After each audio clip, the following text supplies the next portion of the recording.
Well, before anything, I'm Rodrigo Camarena. I'm the Director of Justicia Lab. We are an organization that builds digital tools for immigrant justice. My background is in immigrant advocacy and direct services. I also worked for government for a number of years and found myself in the civic technology space. I'm not a lawyer. I'm not a developer or engineer. And that'll prove important because what we really do is we build tools for non-lawyers, for folks that are having trouble navigating our very convoluted legal system. And we've been doing this work for over 15 years. We've built a number of tools. We're a nonprofit tech organization. And today I'm going to talk a little bit about our work leveraging AI for immigrant justice. But before I do, I wanted to share the story of Ranger. Franger is a new arrival from Venezuela. He traveled very far to get to New York, where I'm based. And his story is not uncommon. It actually, it's part of a very large migratory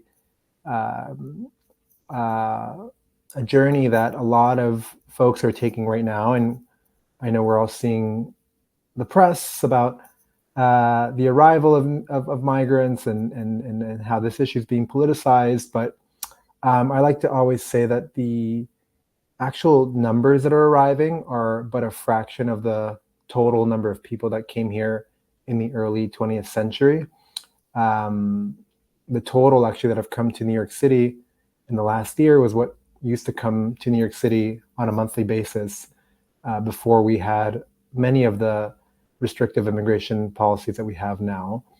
But our system is broken, but it's actually broken by design.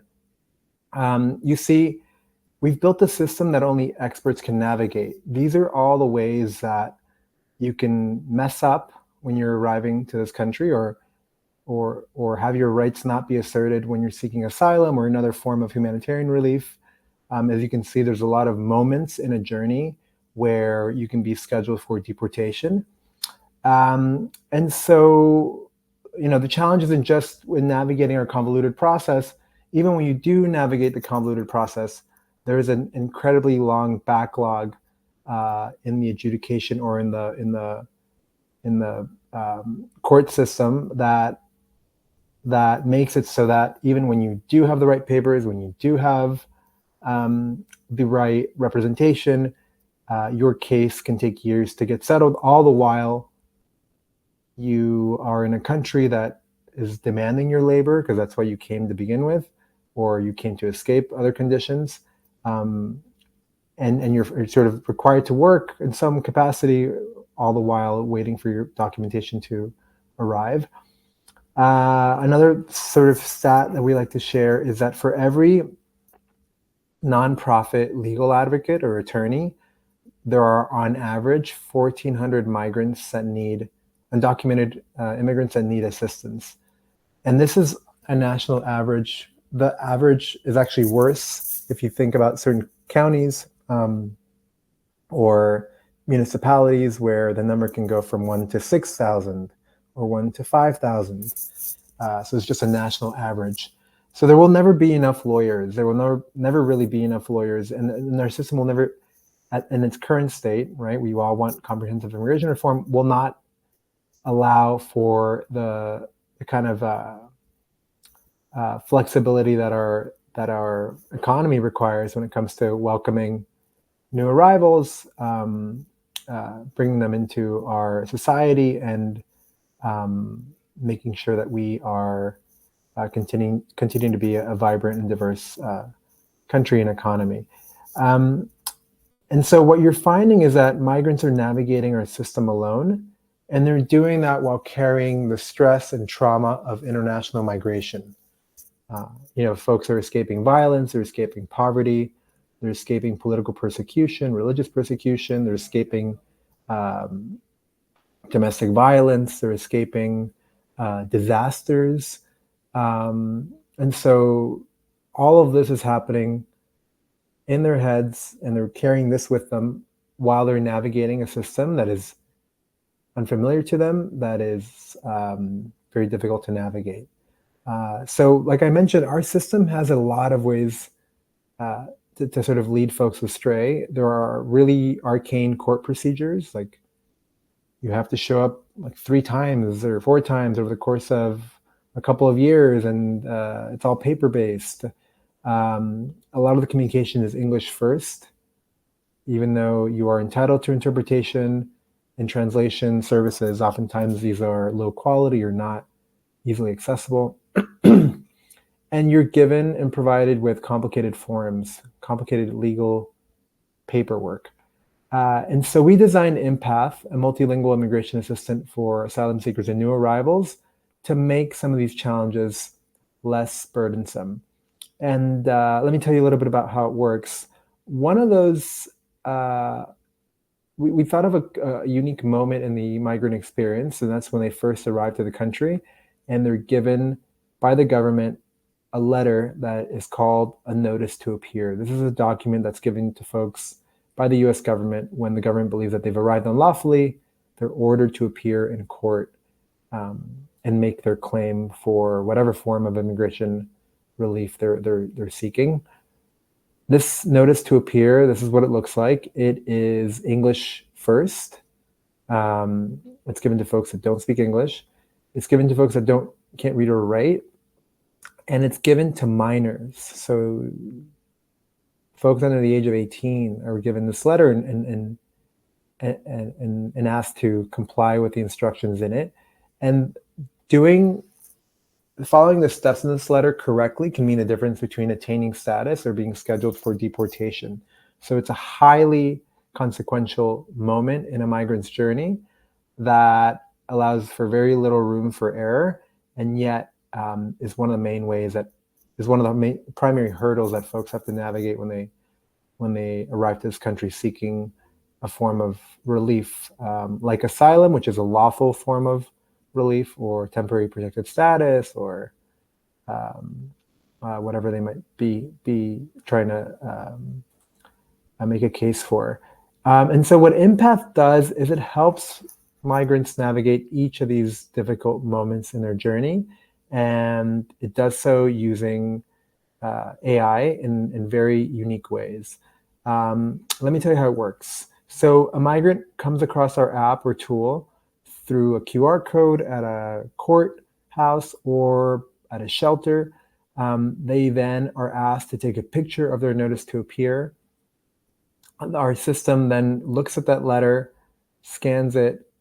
The AI takes key values safely and securely, only saving them for a moment, and then provides the migrant with details on what the letter and document is, obviously in their own language. This is in English for you all to look at and read, and some clear next steps in their own language. And it does so with information in bite-sized amounts, leveraging best practices in behavioral science, and with the emotional health of the migrant in mind, knowing that in moments of crisis and moments of stress, it's very difficult for us to take in a lot of complex information, follow very detailed next steps. So that's why it's called Empath. We're trying to empathize with the person who is coming here, the person who has traveled a very long way, and is now trying to find peace and safety and stability in a new country. The tool itself, we are piloting it in New York and Texas. We are also recent graduates of the Google Gen AI Accelerator for Social Impact, where we joined other 20 global nonprofits in developing Gen AI-based solutions. And our aim is to bring this tool to migrants nationwide. And in addition to launching this AI-powered initiative, we've also built an AI lab. So Justicia Lab AI is a space for collaboration and co-creation of AI-based solutions for immigrant justice. We want to make sure that this technology isn't just in the hands of technologists. We want folks to understand how to leverage these tools responsibly and safely, especially immigrant legal service providers that are already at capacity, have very low resources. And we're doing that by delivering public education and trainings. If anyone here wants to share a skill set or knowledge, we invite you to join the Justicia Lab AI initiative. And lastly, co-designing and prototyping AI-based solutions. The solution I just showed you actually came out of a co-design sprint that we held with Google.org and nonprofit immigration legal service providers like the International Rescue Committee, Unidos US, Catholic Legal Immigration Network, etc. These are a few of our partners of this initiative, where we're really bringing technology companies and immigrant advocates together to think about how these new tools are potentially of use to folks that are already at capacity or are unfamiliar with the potential of the technology. And obviously, I know this is a space where a lot of folks are already familiar with the capabilities of AI. We're clearly just getting started.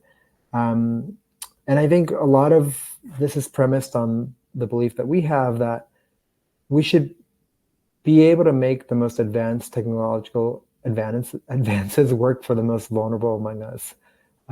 These tools are transformational if leveraged correctly.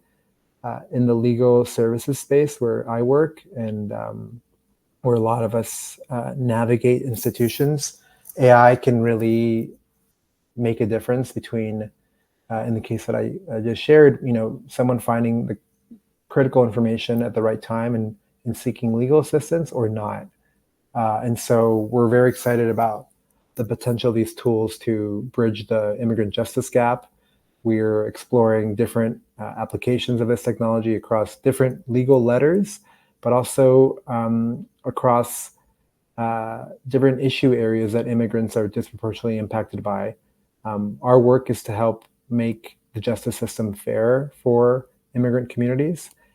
We have another initiative called Reclamo, which is a digital tool to combat wage theft, where we're also hoping to integrate AI technologies. And I'm going to stop and just thank again Techqueria for having me. And I hope that all of you keep in touch. Here's my email. We really want to collaborate with other Latino and Latina technologists. We want you to co-create with us. We want you to be part of our community. We are providing critical infrastructure for the immigrant rights movement. Our tools are used by over 200 nonprofits around the country.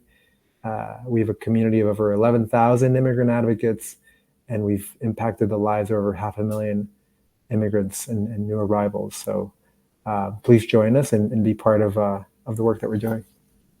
Thanks so much. I'm here for questions, if anyone has any.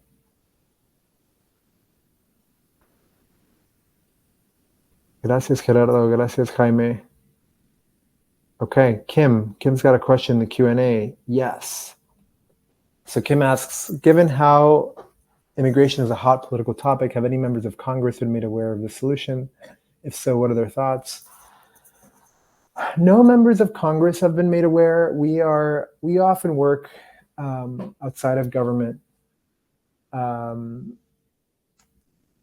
because there are moments where we collaborate with government or not collaborate with government, but try to inform government policies to help immigrants better navigate this system.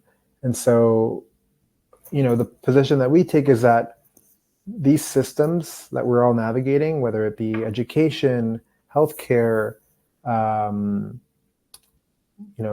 professional services like, work, are going to be increasingly digitized. They're going to be digital first.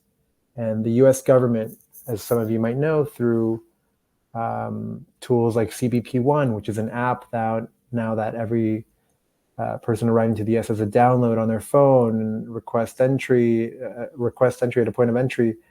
These systems are becoming digital, whether advocates want that or not.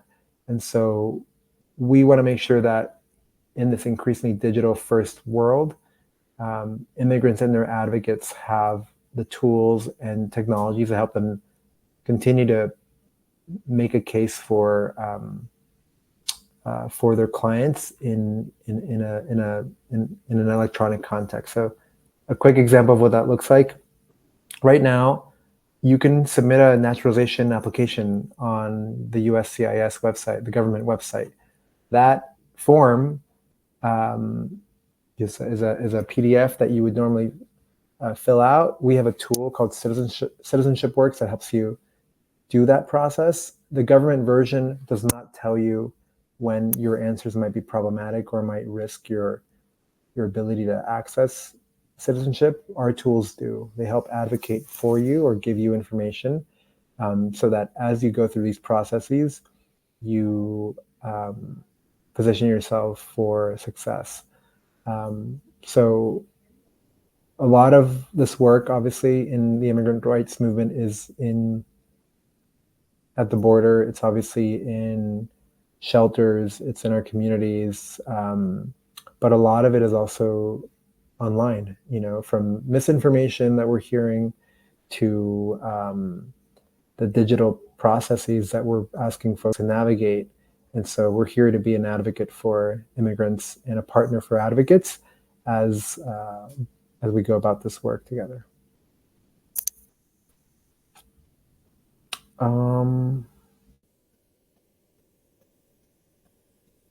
Great. I'm seeing a lot of folks offer help. Would love to connect with all of you and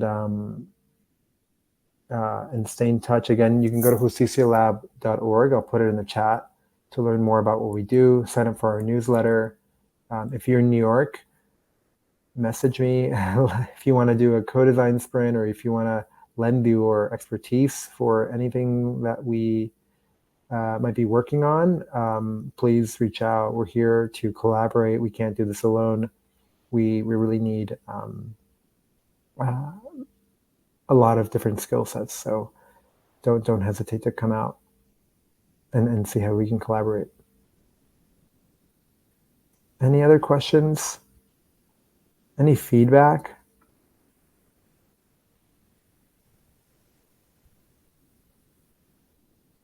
Upload resumes? No.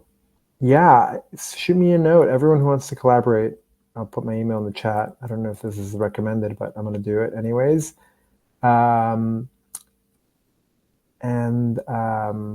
Please email me to keep in touch. Don't be a stranger. Again, I think for kind of work that we're doing, these technologies are really revolutionary. They're really transformational. I also want to say that we're very well aware of the risks as well.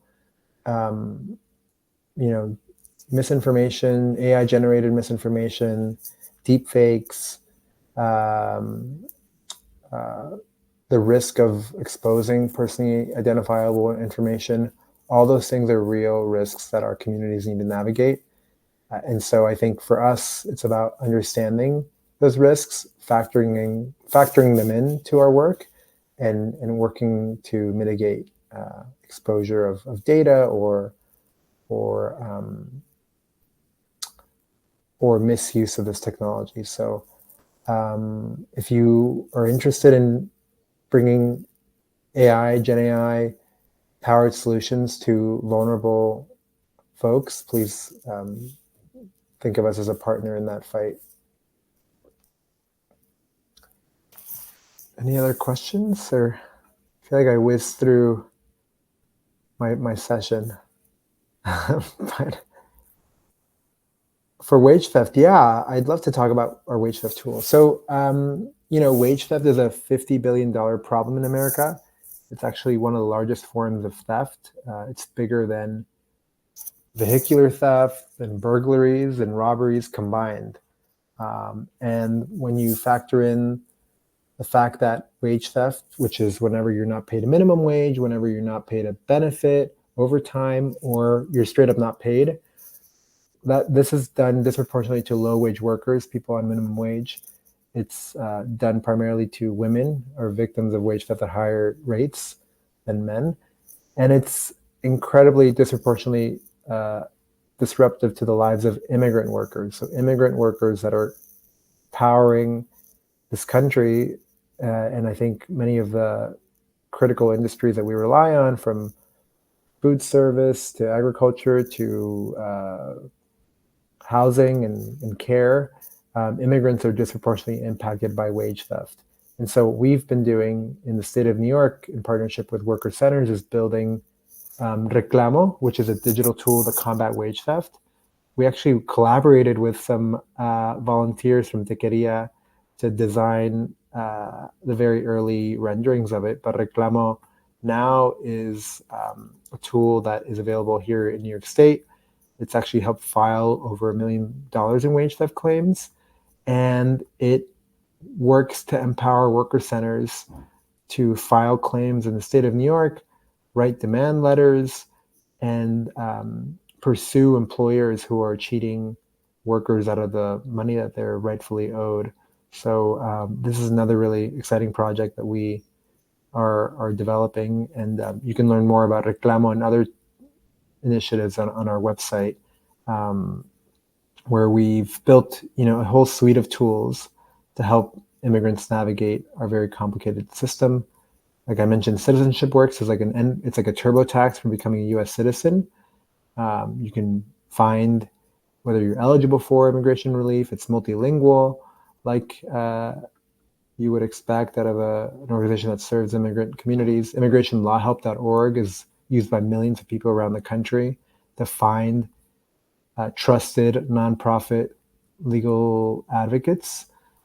It's organized by zip code, state, or detention center. If you know someone that is detained, but they don't know where they are, that's often a way to find help. And so these are free resources that we want to make sure that everyone's familiar with, because they can really make a difference between, again, attaining status or just finding justice. But it's been really great to meet all of you and to be here with you. Thank you for learning more about our work and for being part of our journey. We hope to collaborate with many of the awesomely talented Latiné and Hispanic professionals here. It's super cool to be with my people.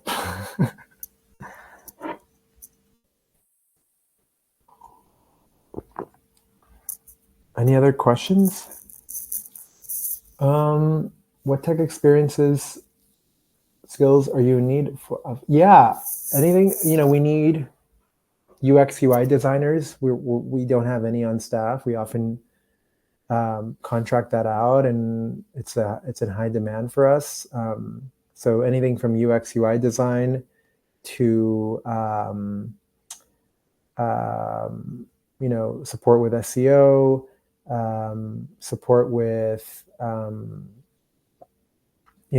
AI-based development. If you want to lend some time, or data science, if you're a data scientist or you are starting to use LLMs or multimodal models to approach different problems, we'd love to work with you all and co-create. And maybe we'll reach out to Techqueria and do a co-design sprint with you all. Would love to collaborate more. Great.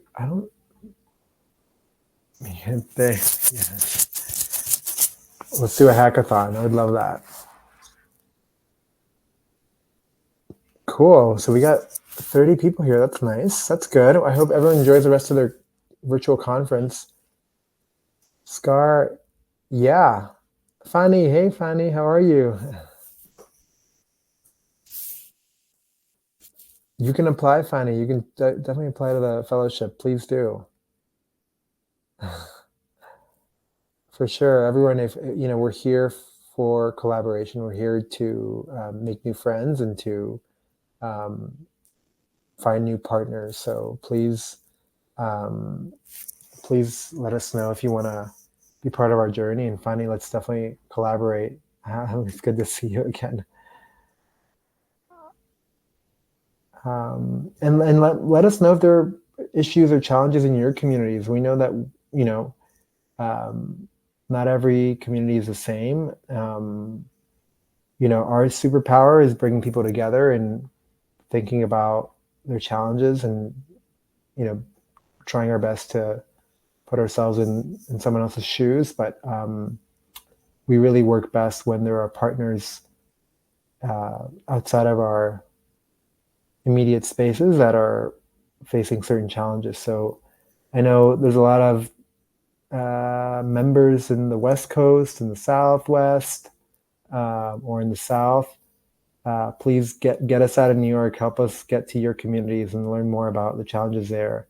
A lot of law that we specialize in is federal, right? Immigration law is federal, but wage and hour rules are state-based or are strongest at the state level. So if you are near an agricultural community, if you are near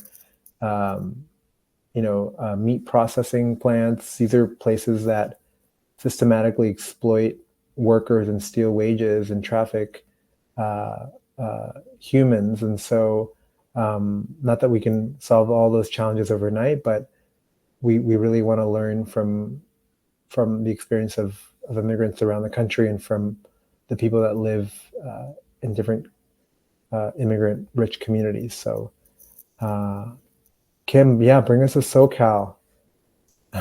We would love to expand to SoCal. A lot of our tools are national, but we have a strong presence in New York and in Texas right now. But would love to come to California. Hey, Cristabel, yes, please. We'd love to get your help.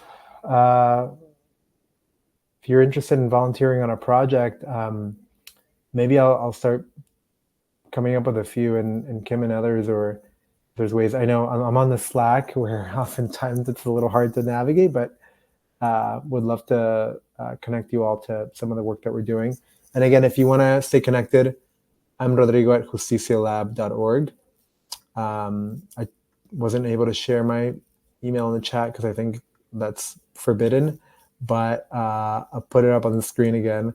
You can email me, get in touch, connect with me on LinkedIn, or send me a note, and let's collaborate. Let's bring justice to more communities, and help make people's lives a little better. Thanks again.